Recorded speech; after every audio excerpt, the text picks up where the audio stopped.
The psychedelic revolution is here. If you want to integrate your visionary experiences into your purpose, get clear on your entrepreneurial path, and help people while you do what you love, then this podcast is for you. Welcome to The Psychedelic Entrepreneur, Medicine for These Times. I'm your host, Beth Weinstein. I'm a spiritual business coach, 3-time entrepreneur, and a lifelong student of psychedelics and sacred plant medicines. You carry your own unique medicine, and your medicine is what we need for these times. This podcast will help you to share your medicine so you can create transformation in the world. Listen in on conversations with psychedelic leaders, changemakers, and conscious entrepreneurs who are living proof that a better world is possible when you follow your heart and live in alignment with your soul. Hello, everyone. Welcome back to Medicine for These Times. I'm here with my former client and friend and peer, Maitreya Wolf. Hi, Maitreya. Thank you for being here. Hi, Beth. So good to be here with you. So good to finally do this and bring you on. I'm so honored to have you here. Let me tell the audience a little bit about you, and then we'll get into it. So Maitreya Wolf is a wise woman, soul mentor, and multi-disciplinary artist whose life and path are aligned to the spiritual power of beauty, the wild earth that is our home, and the life of soul. Through her life-changing evolutionary mentoring practice, Soul Power Mentoring, she guides people to transform the pain of the past into the power of the now by rooting in old ways of being so that they can live a life of radiance, fulfillment, purpose, and joy in a way that is deeply connected to the earth and the mystery and contributes to the awakening, healing, and liberation of humanity and the world in this most extraordinary time. And you can check out her work at the links right here in the show notes. Maitreya, I'm so excited. You have just been such a pleasure to work with in my group mastermind program, and then also in the special moon school that no one really knows about yet, which is officially ending today. But let's hear this. I'm always curious because I guess I never even knew the depths of where this came from. But what brought you to want to even be a mentor and help people and share yourself out there in the world? Like, what brought you onto this path? And, I'm always curious, like, what were you doing beforehand? Yeah, okay.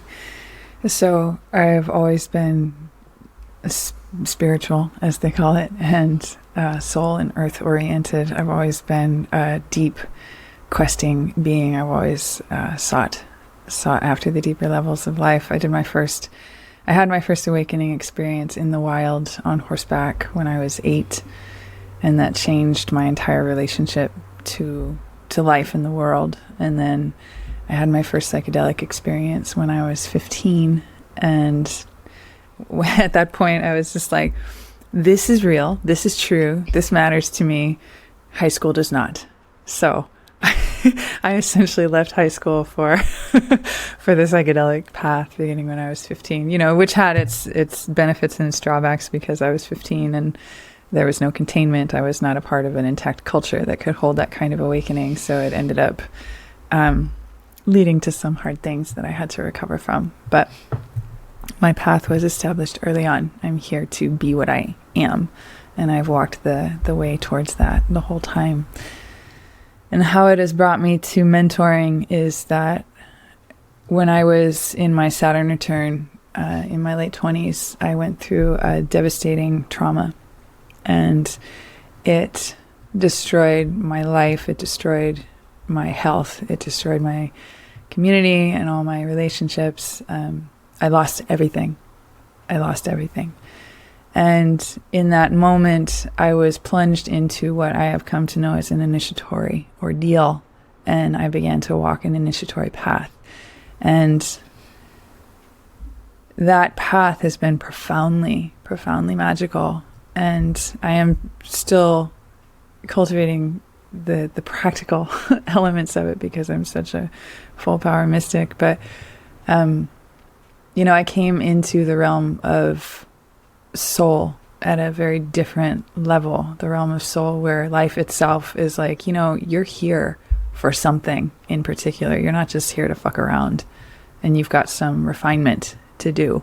to become what you're here to become. So that's what you're going to be doing now, from now on, until you get to the place where you can be a resource for others, because that's your task in this life. So I've been on this initiatory path now for 16 years, and it continues to grow and evolve. And it's brought me to the place of being a teacher. It brought me to the place of being just recognized in general in my community as a wisdom keeper, as a resource, as somebody who can hold people in experiences of spiritual crisis, practical crisis, trauma, awakening, all the things. So, people just started to come to me for that quality, that quality of holding, that quality of guidance. And it started to form itself into the path of teaching. So then I was like, wow, okay, teaching, God. I was always really hesitant about it, because I'm like, the coaching industry is just such a shit show. And there's so many people out there who are like, I'm a coach and I'm going to tell you how to live a good life. And then I'm like, I saw you at the grocery store with your girlfriend. I don't want to learn from you. God bless. Like, everybody has their way, but I'm just like, I see a lot of people out there who should not be trying to guide others, because they're just not sufficiently integrated. And I was very concerned. I was just very hesitant. I was like, I just feel like I have so much farther to go. And the Spirit was like, no, just start. All you have to do is love. All you have to do is be true. All you have to do is be humble, and all you have to do is show up and say when you don't know, and offer what you do, and just do your best and learn from everything. So I started, and it's been an incredible path. And before this, you asked what I had been doing before this. I was a tattooist for 15 years. So I did ritual tattoo art. So I created rites of passage for people with ritual tattooing at the core. And I moved out of that because it's incredibly hard on the body. And after a certain point, I was just like, I can't deal with this level of pain, like the physical pain of drawing on somebody's body all day. It's just so much, especially when you hold it in a ritual context and it's meant to be a catalyst for soul evolution through that bloodletting ritual that is ancient bloodletting ritual. I just got to the place where I was like, I don't want to deal with blood at this level, and it's too hard on my body, so I'm ready for something else. And then I had transferred into music, because I'm a musician. So I was a musician a professional musician for about 5 or 7 years, and then this teaching path started to open, and it's just true. So I'm just following what's true. And I just want to point out that you're still a musician. Correct. I am still a musician. I still perform, but I had let performing go for a couple of years. But yeah, I still perform. I create ritual concerts. You can tell all my business is all ritual. It's all about that ritual process. But I create gorgeous ritual concerts, and I'm in the process of making a new album, and it's ongoing. Yeah. Thank you so much for sharing. And I want the audience to hear this. I love the story of going through a lot of these initiatory, processes to then be a teacher. And I actually, it's funny. I was very much like you. I didn't know there was such a thing as coaching. And then when I did, I was like, it's weird. I just didn't want to even be called a coach. I still hesitate with the word, but it was kind of at that point, very much like you, where, and this happens to a lot of my clients and, probably people from the mastermind, where it's just kind of like your calling. Like, you get to this place where you can't really deny it. And there's a need for this. There's a need on planet Earth with so many people going through so much, which seems to be intensifying every single day. And I always say, I don't know how people live right now without having support from each other, from someone, someone holding that space, especially at the depth of the kind of work that you do, like deep trauma or, spiritual emergence or a crisis of sorts. These crises, which essentially we're going through that on a large scale on the whole planet, these are initiations for our soul's evolution, and it's definitely hard to do it alone. And I'm curious, when you came to the mastermind program, where were you in the work that you were doing? And like, what did you decide to seek a mentor for, especially knowing very much, I'm so much like you, where knowing that the coaching industry is filled with a lot of, I always just call it like fluff. There's a lot of fluff, and there's also people where it's like, I don't want to learn from you because I actually, not from an ego place, but very often know more, or like already know that, or have already been through that. But I'm curious, like, why did you decide this mastermind program, and what was going on in your business and your life at that time? At the time, I had been already teaching and mentoring for a couple of years, very inconsistently. I had been through a chronic illness that changed the terrain of my possibility. So I wasn't capable of maintaining consistent output in the way that creating a business takes. And nor did I have the practical consciousness of, what does it mean to make a practice? Like, I'm making a practice without a degree. It's easy if you go to college and you get your PhD and you do whatever, and then you go and you get in Psychology Today, or you get in whatever listing and you have an office, and bam, it's like, it's done. People will find you. But when I'm coming, like, my PhD is my life, and I'm offering everything that I've harvested and cultivated in my life as a gift to anybody who needs help walking in a good way, then I was like, I don't really know. I don't know how to do this. I don't know what to say. I don't know where to say it. I don't know how to be like, I'm here to help, other than just to tell people. And I wanted to expand my scope of influence. I wanted to be able to touch more people, because I felt like the initiatory lens that I carry on trauma and on the evolutionary path is so unique, and it's so beneficial to me. I recognize its benefit in my own life, and I wanted to share it with as many people as possible. And so I needed to find a way to expand my scope and to create some consistency in that, in a way that actually honors the rhythms of who I am, and I can't be in constant output. So I had a lot to learn. And I started looking. I did an SBDC course, a Small Business Development Council course, which was excellent. It was really just amazing. That is an amazing resource, the SBDC. And I went through and I had lots of information, and I was like, great, but there's some like spiritual, psychological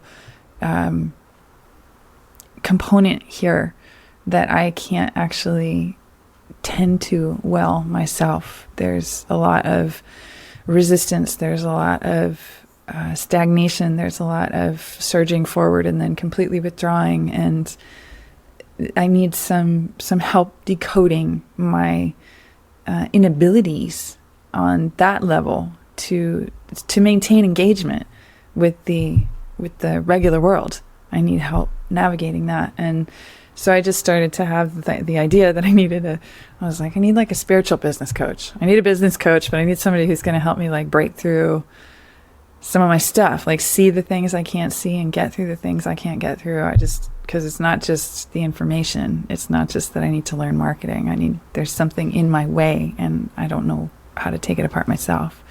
And I'm not a person who goes to external help first. I do my work myself, and like with teachers or with psychedelics or with anything else, I don't go looking for help until I've done everything I think I can do. And then I was like, okay, well, I'm not getting where I want to go, so I'm going to go look for some help. And I put in spiritual business coach, and whoever your SEO wizard is, kicks ass, because you were the first one that came up. And I was like, oh, so check out your website. And I'm, honestly, I was just like, oh God, it's another coach with all the fonts and fucking graphics and all the bullshit. But you also looked like somebody in my community, so there was a sense of resonance there. And then when we talked, I just remember that how often we talked. And, I was very aware that you were tracking me as a sale. That was obvious. But I was also very aware that you were genuinely generous with your energy, that you were genuinely generous with your presence and your time, and that you genuinely cared. And so I had a yes for it, and I was interviewing a few other coaches at the time, and I was just like, nah, I think Beth is the one, so I'm going to try it. I'm going to go try this. And so I joined the mastermind, and I'm glad I did. It's so funny because I'm like, I don't remember tracking you as a potential client. I remember. Oh, you so were. Well, and it's funny because, especially, the last few years I've kind of gotten to that point of when I see someone who I resonate with, and you were like an immediate resonance, and you still are. Like, I consider you a peer. I think you're wise. I'm about to book my own reading with you. And I hate that feeling of believing in someone and them, like, I knew you believed in yourself, but it was like, I know this can help you. That feeling of like, oh, if you just could trust in this. And, thank God you eventually did. But I knew, I was like, whoa, like, you're a dream client. Like, if I could just have people just like you who are on a path like you, who's, you're willing to do the deep work, and you're also willing to listen and show up and be coachable. That is the ultimate dream. And, thank you so much for trusting in it. And it's so funny because especially even my website, I make fun of my own website because I know it's it's been designed over like piecemeal. And I was always just like, whatever, it's good enough. But we are rebranding. But it's funny because I've had other clients say that to me. They're like, wow, you don't really, you don't portray how deep this process really is in any of your content. And it's like, well, yeah, there's only so much you can tell. But when we're in this container, in this group, which is its own ceremony on some level, first of all, you can never know what comes up. And I don't know if it was you or someone else in the year you were in said something like, Beth, this is not just a business coaching program. This is like a spiritual growth program. And like you said, of course it is. When you get to this place where, okay, maybe you learn some business structures, but then there's these other missing pieces that you have as blind spots. Everybody who comes to my mastermind has blind spots. I have blind spots. We all do. And that's why it's important to have a mentor reflecting back. So I want to talk about the work you do, because you mentioned, you work with trauma, these deep initiations, like people who are really going through it, and consciousness and soul work. It's called soul power mentoring. Let's talk about what this is all about and what your views of how do you see people. Let's say someone comes to you and they're stuck with, hey, I've had all this trauma since I was a kid and I'm in my 40s, and what's your approach to dealing with trauma? Because everybody has this different approach, and I'm curious, like, what your views are on trauma and how you work with clients. Well, everybody has different needs, and everybody has different imperatives in the soul. Every soul has its own arc, its own trajectory of development. And so what I'm looking for in a person is the path of power through what they've experienced. Because the line, they're not a line, it's a frontier. There's a frontier shared between trauma and initiation, and making the difference from one to the other has to do with the orientation of how you relate to the circumstances. So there's an enormous difference between somebody who has lived a life of high intensity trauma and somebody who has been through something recently, like an acute trauma or a grief point of some point, like some kind of loss or something. And so each person has a different need. Like the person who has lived a life of high intensity trauma, like myself, there's a lot of neural repatterning that has to go on, because the entire fundamental operating system of the self is oriented in this one direction that is not life affirming, that is not generative. And so you have to get into the quantum, what I call quantum repatterning, like you go into the deep system itself and you start to imprint new energetic possibilities. And with somebody who's in an acute trauma process, like they've been through something, somebody died, or they were assaulted, or they were robbed, or they went through a relationship, or whatever happened, you have something different, because the fundamental system, the quantum system itself, might be more intact. It might be more capable of being generative, and it's taken this big hit that has distorted it. So you have to restore the system at that point. And it's just different. It depends on what the student, I call them students, what the student arrives with, what they present with. So I have an enormous array of tools, I've got ancient ways, I've got new ways, I got an incredible intuitive capacity to just meet people where they are and start to decode what's going to serve them. But the core question that I'm always asking is, what's the path of power through this? What is the path of power through this? Because in the aura of trauma, it's easy to get lost in the narrative, especially because we live in a society that feeds on our disempowerment. And the healing professions can often focus on the wound to the exclusion of the possibility of healing, which comes from the Greek word holos, which means to make whole. And essentially that's what healing is doing, is you're endeavoring to make yourself a whole and coherent energy system again, so that you can become radiant with your particular allotment of source energy that is the thing that you are. Is this making sense? Yes. Okay, great. So a lot of what I do is nervous system regulation, because when you're dealing with trauma or grief, or you're in a spiritual crisis, people come to us in some state of distress. There's some state of distress, and they need to ameliorate that distress in some way so that they can begin to harvest the juice from it, harvest the nectar from it. So, first things first, we're learning very basic techniques, like meditation is the core of my work. You got to learn how to be right here, especially if this is going berserk. You have to learn how to be right here, right here, right here. Where is right here? And not just here, but down here. I'm very much into the roots. I want people in their bodies. I want people in the earth, because the earth holds us. She regulates us. And part of the comprehensive insanity of the modern world is dissociation from the earth. So I have a lot to do with bringing people into the deep realms of the self and bringing people into the earth so that they can start to source from their own greater pool of capacity, and so that they can also start to source from the earth, and they're not trying to hold themselves inside of this madness that is modern society and the modern the modern peril that we all have lived inside of all our lives.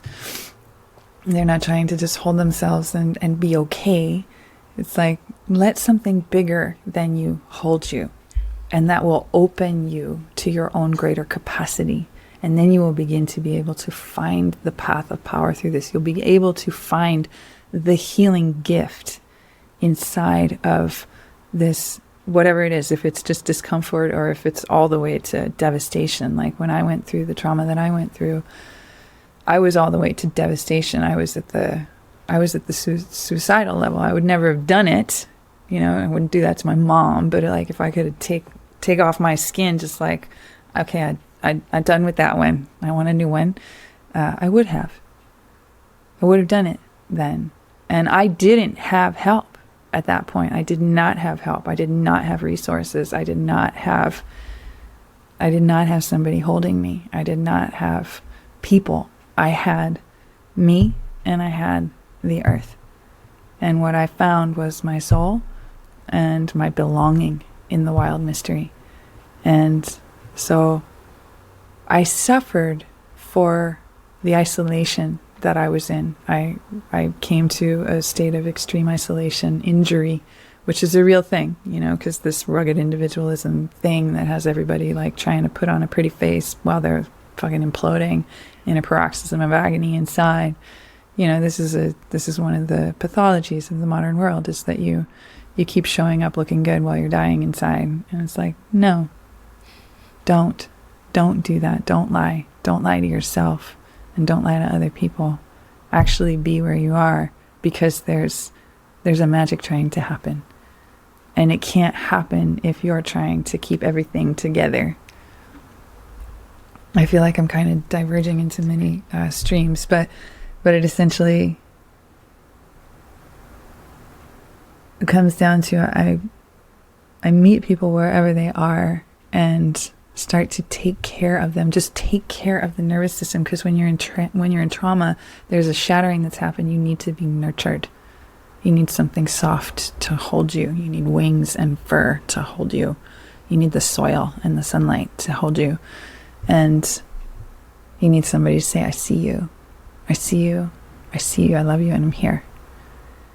And then I start to look for the path of power. Like, what is being shown to you? And the initiatory principle itself, which is the core of my own life and the core of a lot of my work, the initiatory principle itself is asking, what greater capacity within me can meet this in a life-giving way?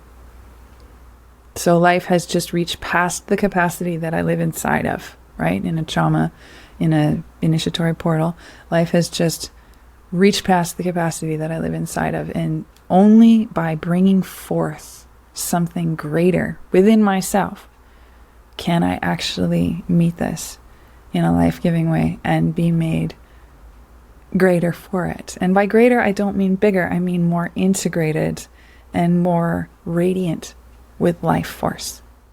Hey everyone, just a quick break to remind you that the True Path Entrepreneur Group Mastermind Program is open for enrollment now.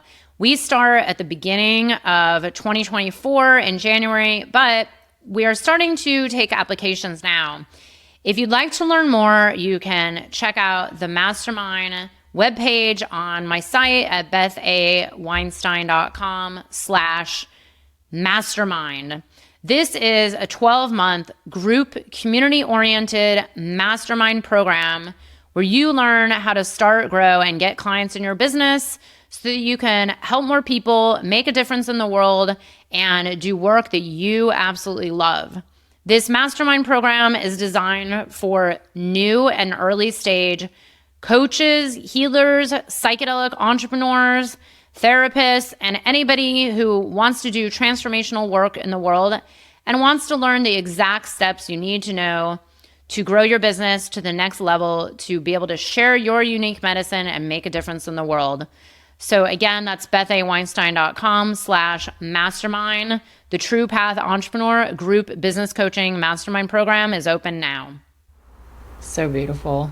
I love, no, this is great. I was just talking to someone, what day is today? Was it yesterday or last week? I've done a lot of interviews this last week about trauma and turning it into power versus, like you said, so much of our society likes, seems to want people disempowered, including kind of what I would call like the older paradigm of psychology of like just constantly rehashing your same trauma story over and over for 20, 30 years. I mean, I went through that and I was like, well, why have I been in therapy since I was a teenager and nothing's changing until, I got certain mentors that were working in the nervous system level, the somatic level, the integration, like on the soul level. And that's when reality started to change and these traumas like healed and really turned it into power. Yeah. Because I think, and I've been talking about this and I've interviewed some people as well, is that if we keep, using our trauma as this disempowering story that keeps us maybe like from doing what we want to do, like I literally know someone who's never worked, who just was like, oh, I don't make money because of my trauma. but then she's kind of suffering a lot, and then there's everything you talk to her, it always leads back to the trauma. And it's like, 48 years old, and it's the story of trauma has dominated her life. And it's like, well, that's really disempowering. What if you rewrite the story and actually get to then rewrite your whole life and choose, like you said, this path of power? And I do believe on such a larger level, this is what we need to really bring into the collective in order to make it through these times that we're going through on Earth. I don't think it's about... I actually made a joke at Burning Man where I recently got stuck, and I said, look, we can sit back and complain about the climate, because people are like, oh, this is the climate, or we can actually either like do something about it or make the best out of it, and like still go dance and still go celebrate and still go live life fully versus just sitting in the corner and whining and complaining, which I think a lot of people really love to do. It's like the complaining's not actually doing anything. It's the source of power that is going to create change, as above, so below, within ourselves and in the larger scale collective. And, why suffer in your trauma or disempowerment for much longer? So I can say that Maitreya holds so much medicine. I mean, I've learned just from listening to you and seeing the work you've done. And I will say you're an incredible writer too. You're so expressive in the depths.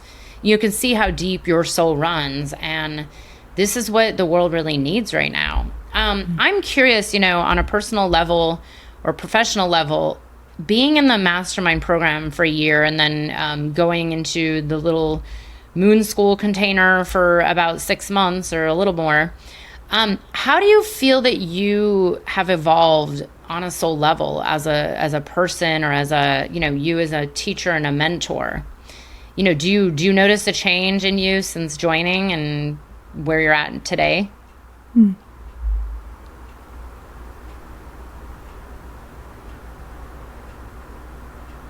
Yeah, absolutely. I would say that one of the messages I've taken from you and your teachings specifically is that it's about being in service. That this is a path of service. I remember in our first conversation, before I had joined the program, you asked me, why do I want to do this? And I don't remember what I said, but you were like, if you don't feel like this is your calling, then you should go get a job. Because this is not easy, and people need help. They need help, and when you're in this, you're going to have times that you're going to have an anchor, a solid, rock solid anchor of a why for how you do this, that is not about what you can get from it. And that started a process. This is my current initiation, and it's very humbling to just admit that I'm very much learning about being in service, because I've lived a totally solitary life. Not totally, I have lots of friends and I have my family, but my family is very small, and I've just spent the majority of my time by myself. And so people were a bit of a abstract concept. I'm also an Aquarian in that way, so I've got a big picture of humanity, the idea, but then the interpersonal, this flesh and blood thing in front of me, this ensouled flesh and blood temple in front of me. This is a whole different world than my conceptual Aquarian ideal of humanity and our great potential. So learning about the nitty-gritty of being in service and what that really means has been one of the deepest gifts of what we've gone through. I remember when I put out my distress call towards the end of the program, and I was like, oh God, I need help. I need help. I just remember how much and how often you sent me messages or how we talked and how you were there, and it was above and beyond. You weren't like, well, I'm sorry, you don't feel like it's working, and giving you what I can, good luck. You've got all the teachable, help yourself, do your best, good luck, you've got this. You were just like, I'm here, I've got you. I am present to what's happening for you. And it was a modeling for me of, what does it mean to go above and beyond when you really feel something and really believe in it. And that is one of the things that has contributed to shifting my codes, like shifting my quantum patterning of, it's not about just this abstract ideal of, transforming the collective through the embodiment of my gifts. It's this very nitty gritty day to day down here with somebody in their stuck place right now. Like, here's this person that I believe in their stuck place. And yeah, I learned a lot from that. And, I learned all the business stuff, and that was great, and I use it, and it benefits me. But I learned what it means to really to show up, and also to show up in a way that doesn't give yourself away, because you have to have boundaries. You have to have really healthy boundaries to be able to serve. And the more you want to serve, the more refined your boundaries have to be, so that you can give what needs to be given, and also be like, okay, now I contain myself. Now you do go work with what I've given you, because I've given you a lot. Go ahead, get after it, So it's taught me a lot about how to teach, and it's taught me a lot about how to hold, and it's taught me a lot about how to show up. I will say the one thing I love most about distress calls, because, I get them often from all my clients, is that I always know you're about to go through a big breakthrough. So for me, I usually have to giggle in the background, like, oh my God, I can't wait to see what's on the other side of this, because I've seen it so much now. And it's always very predictable. It's always at a certain point. I don't know why. It's probably just, the waves of growth. But what I've seen over and over is when someone's going through this, their own little business initiation, which, by the way, entrepreneurship is a series of initiations every single day. We had an initiation just setting up this podcast. It's like, this podcast thing is always broken. It's like one thing after another. But what I then saw was you came out of it, and I don't even remember how this happened, but I think it was within a month or two, your school of remembering just was birthed. And I was like, whoa, I actually get chills when I even say the name, because it just sounds so you. And I think that came out of that distress call, with a combination of other things maybe. And then, life happens as well. We can't forget, as an entrepreneur, there's always life. There's always things outside of our business, and everything, if we learn how to ride these waves with people like Maitreya helping you through these initiations, it only helps you grow and step into more of your own path that you're supposed to be here to do. So let's talk about the School of Remembering that was birthed, and what is it, and who's it for, and what's it all about? The School of Remembering is a year-long ritual arts and deep counsel mentorship. So it's for people who have progressed on their spiritual path or their evolutionary path to such a degree that they can deepen into practice at a level that is going to refine the soul for the sake of conducting source energy more fully. And that isn't actually as hoity as it sounds. It's about the ritual practice is rooted in the cyclical process of the year, so the seasonal cycles and the lunar cycles. And it's a way to nest our own development, the basket of our own development, into the broader nest that is the natural cycles of the world that we are a part of. Because when we do that, we come into greater alignment as beings, and we come into the mystery in a way that is so generative and nurturing and transformative, and I'm cautious at this point about focusing on being better, about being better or being something other than what you are. What I actually really aspire for is that people will deepen into what they are and really live it fully, because there's something that every being is that is crucial to the unfolding story of the world. And anybody who comes to me, anybody who finds their way to me, is ready to live at that deeper and greater level. And it's about humility. It's not about grandiosity. It's not about, making big rituals and taking pictures and putting it on the internet. It's about creating a deeper relationship with the mystery so that you can be a more integrated person, so that you can be a greater resource for the process that we're all in here. So the school itself is a year-long ritual arts and deep counseling process where we're really getting into, what are you here for? What are you here for?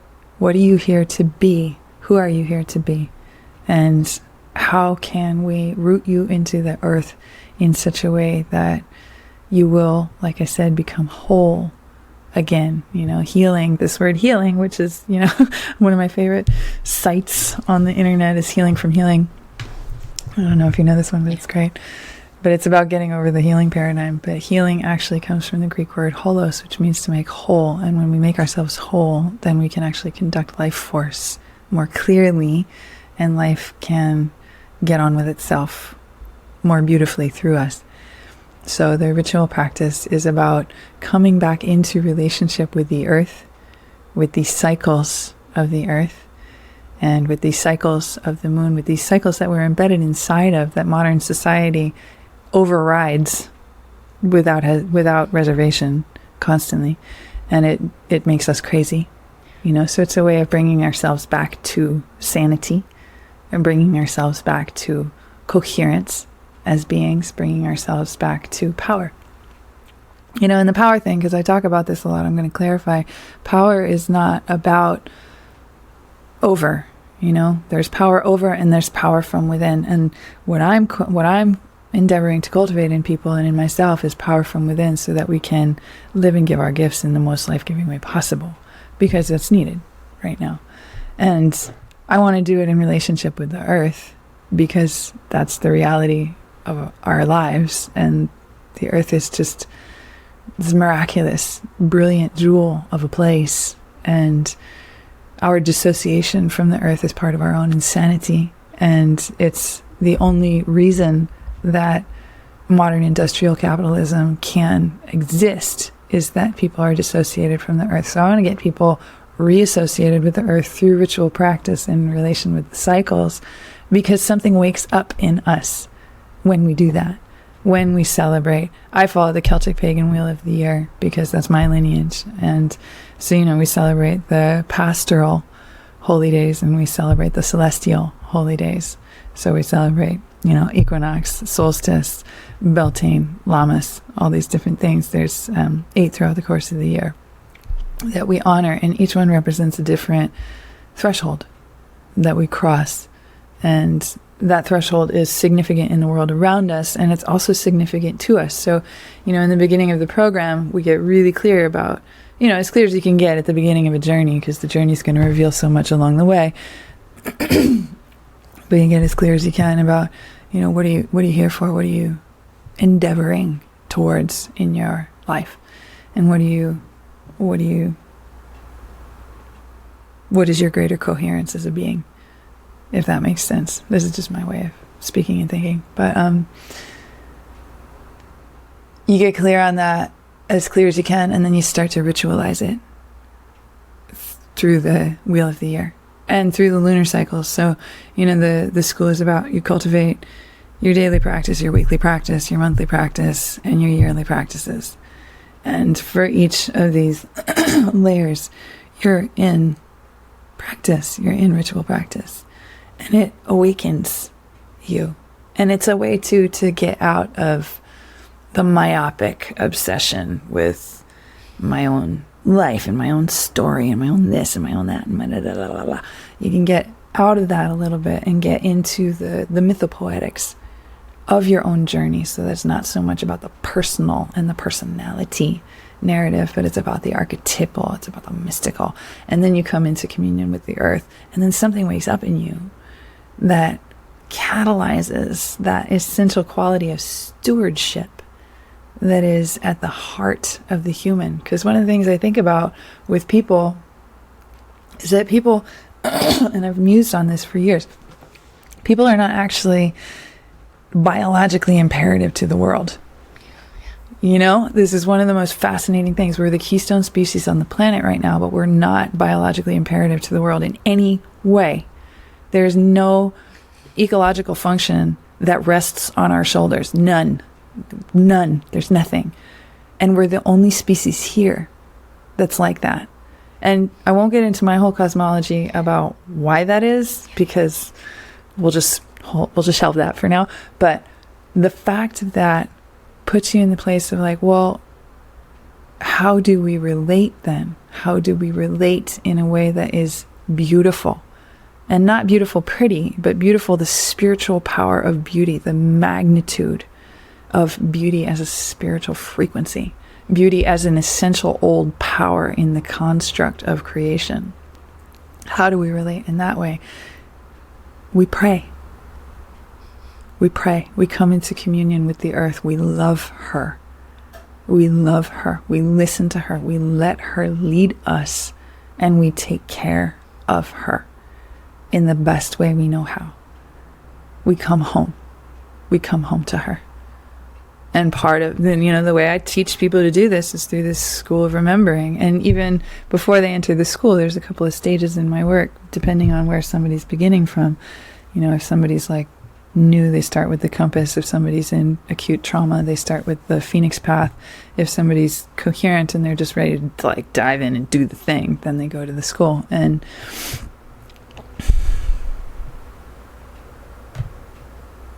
I lost my train of thought. Oh, that's okay. I have something to say. I'm just sitting here going, this is so the medicine for these times. There's a lot of people out there who are on this kind of, spiritual path or the healing path. And I feel the same way. I actually hate using the word healing, and I always have, because I like to think we're all inherently whole and we're just trying to come into ourselves more and more. But I feel that there's so much of our society, at least here in the Western world, that is spends so many years in the upper realms of, the kind of the crown chakra, the spiritual path, the kind of disconnection from Earth. Like I even have good friends like this that are just so, hanging out with the angels constantly, that are not actually really embodied here on Earth. And maybe they're not in that connection with the seasons, with the lunar cycles or the earth cycles that are just so, like for me, when I started doing that work, that's when I actually started feeling like that belonging and that safety, like I deserve to be here on Earth. And that's when my life started shifting. Yeah. And I keep saying, I don't even understand how humans can live without this connection, because to me, it's the only thing that really anchors life during these chaotic times. Yeah. And I do believe this is going to grow in so much popularity as the world keeps changing, because I think the other option is just mass insanity. I mean, which we're already seeing on some level.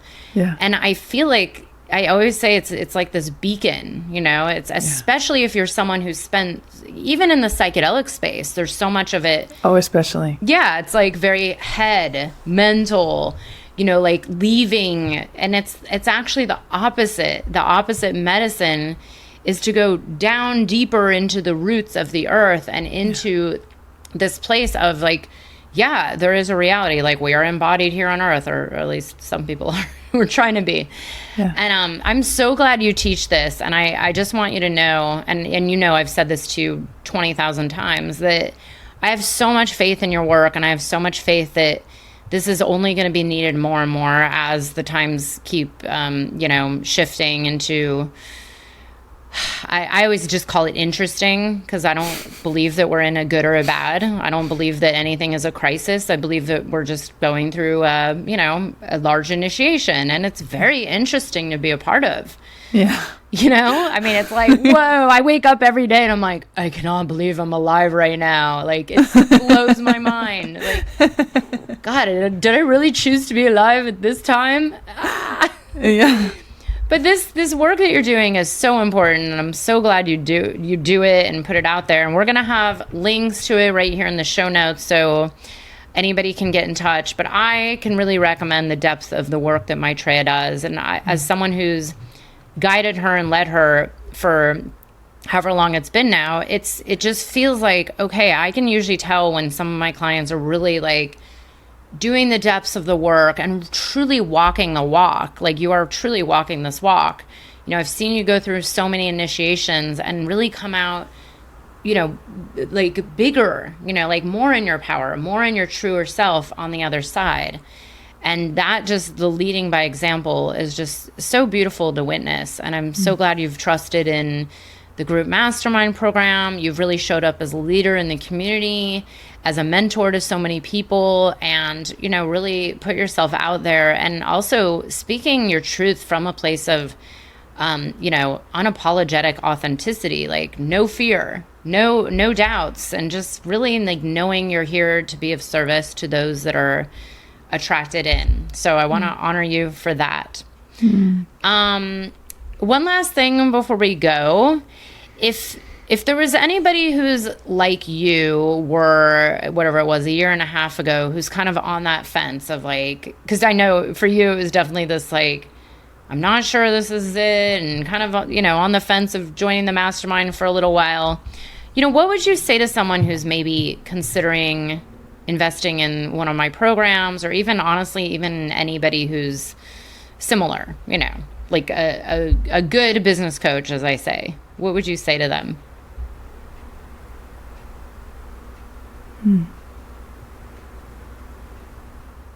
I'd say the mind can't make the decision. There's a knowing.